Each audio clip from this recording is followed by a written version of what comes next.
पिछले एपिसोड में हमने देखा था कि वांग ने एक बहुत ही ज़्यादा पावरफुल फ्लैग को बना लिया होता है, जो कि इतना ज़्यादा पावरफुल था कि उसे वहां पर रोकने के लिए एक बहुत ही बड़ा तूफान आ जाता है ताकि वो यहाँ पर उस फ्लैग को बनने से रोक सके। लेकिन तब भी वहां पर वांग ने उस फ्लैग को लेकर भागना शुरू कर दिया था, जिसके पीछे पूरी की पूरी सिटी के लोग पड़ जाते ताकि वहां पर वांग को पकड़कर उससे वो फ्लैग हासिल कर सके। पर तब भी वो लोग वहां पर वांग का कुछ भी नहीं बिगाड़ पाते। वांग ने अकेले अपनी पावर का इस्तेमाल करते हुए सारे के सारे लोगों को वहां पर हरा दिया था और उन्हें हराने के बाद वो वहां से भाग निकलता है, जिसके बाद यहाँ से ये एपिसोड शुरू होता है। तो इस एपिसोड की शुरुआत में हम वांग को देखते हैं जो एक गुफा के अंदर आ चुका था। वहां आने के बाद वो एंशिएंट बुक के पेजेस को पढ़ रहा होता है ताकि वो उन एंशिएंट बुक का इस्तेमाल करते हुए ये सीख सके कि अपनी बॉडी की एक्सट्रीम लिमिट तक जाकर किस तरह से कल्टीवेट किया जा सकता है। तो काफी सारे पेजेस को ढूंढने के बाद उसे आखिरकार एक पेज मिल जाता है जिसके अंदर ये लिखा हुआ था कि कैसे अपनी जितनी भी बॉडी की लिमिट है उससे ज्यादा तक के कल्टीवेशन कर सकते हैं। उस पेज को पढ़ने के बाद वांग समझने की कोशिश करता है कि आखिर ये पेज यहाँ पर मुझे क्या सिखाना चाहता है। उसमें यही बातें लिखी होती है कि इस चीज को प्रैक्टिस करने में तुम्हें काफी ज्यादा तकलीफ होगी, लेकिन तुम्हें अपनी हिम्मत नहीं हारनी है। अगर तुम यहाँ पर अपनी हिम्मत हार जाओगे तो तुम यहाँ पर ब्रेक थ्रू नहीं कर पाओगे, और अगर तुमने हिम्मत नहीं हारी और अपनी हिम्मत बनाए हुए कल्टीवेशन किया तो तुम वहां पर अपनी बॉडी की लिमिट से भी ज्यादा कल्टीवेशन पावर को हासिल कर सकते हो। तब वहां पर वो सोल आता है जो उस पेज को देखकर वांग से कह रहा होता है, मास्टर ये तो बहुत ही खतरनाक टेक्निक दिखाई दे रही है। अगर आपने इसका इस्तेमाल किया तो हो सकता है कि आपकी बॉडी को यहाँ पर नुकसान हो, पर अगर आपने इसे कर लिया तो इसके बाद आपकी पावर तो बहुत ज्यादा बढ़ जाएगी। मेरे ख्याल से आपको इसे एक बार तो ट्राई जरूर करना चाहिए। वांग वहाँ पर कहता है, मेरे पास अभी एक और आइडिया है। मैंने शिंटो टेक्निक भी सीखी थी ना, जिसके अंदर खुद का क्लोन बनाया जा सकता है। अगर मैं यहाँ पर अपने कई सारे क्लोन बना लूं और वो सारे क्लोन अपनी कल्टीवेशन करे तो मैं उन सारे क्लोन को आपस में मिला सकता हूँ, जिससे मेरा ब्रेक थ्रू हो जाएगा। लेकिन वो सोल वहाँ पर कहता है, अगर आप यहाँ पर अपने क्लोन बनाएंगे तो उस क्लोन को भी तो वहाँ पर मेहनत करनी पड़ेगी, उसे भी पहले अपनी पावर बढ़ानी पड़ेगी, उसके बाद तो आप सभी क्लोन को मर्ज कर सकते हैं। इसमें तो वैसे भी काफी सारा टाइम निकल जाएगा और इसमें आपको मेहनत भी काफी ज्यादा लगेगी। वांग वहां पर कह रहा होता है, तुम सही कह रहे हो, लेकिन फिर भी मैंने जल्दी कभी अपने शिंटो टेक्निक का इस्तेमाल नहीं किया है। मैं एक बार देखना चाहता हूँ कि अगर क्लोन मेरा यहाँ पर प्रैक्टिस करे तो वो किस तरह से आगे चलकर मेरे लिए फायदेमंद साबित हो सकता है। मेरे ख्याल से बिल्कुल परफेक्ट टाइम है अपने क्लोन का इस्तेमाल करने का। एक बार मैं इसे ट्राई तो कर ही सकता हूँ। वो सोल वहां पर कह रहा होता है, ये तो बहुत ज्यादा रिस्की है, मुझे नहीं लगता कि आपको ये चीज करनी चाहिए, इसे करने में बहुत टाइम लग जाएगा। लेकिन तब भी वांग वहां पर सुनने के लिए तैयार नहीं था। वो उससे कह रहा होता है, मुझे मत बताओ कि मुझे यहाँ पर करना क्या है और क्या नहीं करना है, जो भी होगा मैं उसे खुद के लिए ही संभालने के लिए तैयार हूँ। जिसके बाद वो वहां से अपने स्पिरिचुअल वर्ल्ड के अंदर आ जाता है और वहां आने के बाद वो अपने शिंटो आर्ट को प्रैक्टिस करना स्टार्ट कर देता है। उसने सबसे पहले स्पिरिचुअल वाटर को बाहर निकाल लिया था और उसके अंदर का पानी पीने के बाद वो वहां पर अपनी कल्टीवेशन स्टार्ट कर देता है, जिस वजह से उसके आसपास काफी ज्यादा ऑरा फैल चुका था। और जैसे वहां पर प्रैक्टिस कर रहा होता है उसकी बॉडी से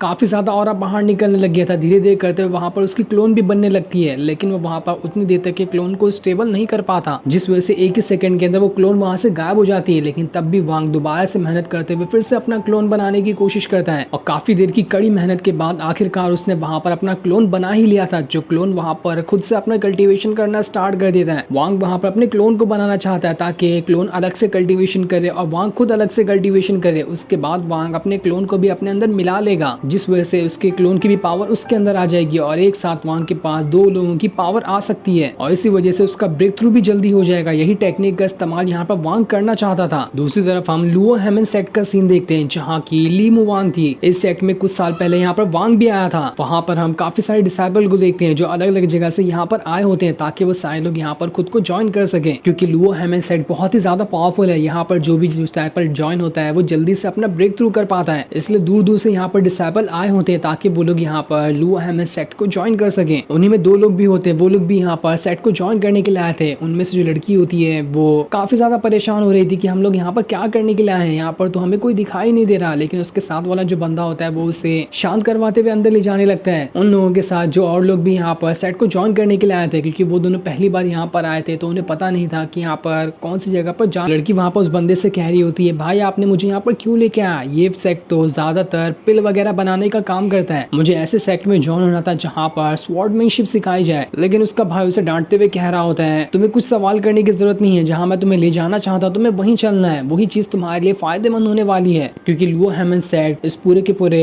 कॉन्टिनेंट के पावरफुल सेट में से एक माना जाता है। यहाँ पर अगर तुम सिलेक्ट हो गए तो वैसे ही काफी सारे लोग तुम्हारे नाम से भी डरना शुरू कर देंगे। मैंने इस सेट के बारे में बहुत कुछ सुनकर रखा है, इसलिए तो मैं तुम्हें यहाँ पर लेकर आया तो ताकि तुम यहाँ पर ज्वाइन हो सको। तो इसलिए आगे से कोई सवाल मत करना और जैसा मैं कहता हूँ तुम्हें वही करते रहना है। लेकिन वो लड़की जो होती है अपने भाई से कह रही होती है, आपकी बातें तो मुझे कुछ समझ में नहीं आई, लेकिन मुझे ऐसा लग रहा है कि यहाँ पर कोई सुंदर लड़की जरूर होगी, उसी वजह से आपने मुझे यहाँ पर लेकर आया ताकि आप उससे मिल सके। अगर ऐसा है तो ठीक है, मुझे भी उस लड़की से मिलवाना। जो सुनकर तो उसका भाई उसके सर पे टपली मारते हुए कहता है, बहुत शरारती हो गई हो तुम, ऐसी उल्टी पुल्टी बातें मत किया करो। वो वहाँ पर आगे बताता है, लुआ हेमेंसेक 30 साल में एक बार ही डिसेबल को सिलेक्ट करने का काम करता है और आज वही मौका है, तो ऐसा मौका हम अपने हाथ से जाने नहीं दे सकते। यहाँ पर खाली यहाँ के ही नहीं बल्कि दूर दूर से भी डिसेबल और एल्डर्स जो होंगे वो यहाँ पर आएंगे ताकि सभी डिसेबल को देख सके। जो यहाँ पर लायक होगा उसे ही यहाँ पर सिलेक्ट किया जाएगा। लेकिन जितने भी लोग यहाँ पर क्यों ना आ जाए, यहाँ पर सिलेक्ट करने की लिमिट सिर्फ 10 ही है। 10 ही डिसेबल को यहाँ पर सिलेक्ट किया जाएगा, चाहे यहाँ पर हजारों लोग ही क्यों ना आ जाए। जिसपे वो लड़की कहती है, ठीक है बड़े भाई, मैं सब समझ गई, बस हमें यहाँ पर ये साबित करके दिखाना है एल्डर्स को कि हम कितने ज्यादा पावरफुल हैं, उसके बाद तो ये हमें यहाँ पर सिलेक्ट कर ही लेंगे। आपको अपनी छोटी बहन पे तो भरोसा करना ही चाहिए, क्योंकि मैं तो यहाँ पर सिलेक्ट होने ही वाली हूँ, ऐसा कोई भी नहीं होगा जो मुझे यहाँ पर रिजेक्ट कर दे। जिसपे उसका बड़ा भाई कहता है, तो ठीक है, मेरी शुभकामनाएं तो हमेशा तुम्हारे साथ ही है, मुझे पूरी उम्मीद है कि तुम यहाँ पर सिलेक्ट हो जाओगी। तभी उस लड़की को वहाँ पर एक बंदा दिखाई देता है जिसके कपड़े काफी अजीब थे और वो काफी उदास तरीके से आगे बढ़ रहा था। ये देख के वो लड़की उस बंदे के पास जाकर पूछती है, क्या तुम भी यहाँ पर इस सेट को ज्वाइन करने के लिए आए हो? और जैसे वो बंदा पीछे मुड़ता है, हमें पता चलता है कि ये तो वांग ही है, लेकिन असल में यहाँ पर वांग नहीं होता बल्कि ये वांग का क्लोन है। वांग ने अपने क्लोन को लुआ हेमेंसेक में ही भेज दिया ताकि यहाँ आने के बाद वो जो क्लोन है यहाँ पर ज्वाइन हो सके। उसके बाद वो यहाँ की नई नई टेक्निक सीखने के बाद अपनी पावर को बढ़ाएगा और फिर जब वांग अपने क्लोन को अपने अंदर मर्ज करेगा तो उसकी सारी पावर उसके अंदर चली जाएगी। इसीलिए वांग ने अपने क्लोन को लुआ हेमेंसेक में भेजा होता है। वांग का क्लोन वहाँ पर उस लड़की को ठीक से जवाब तो नहीं देता, लेकिन बस अपना वो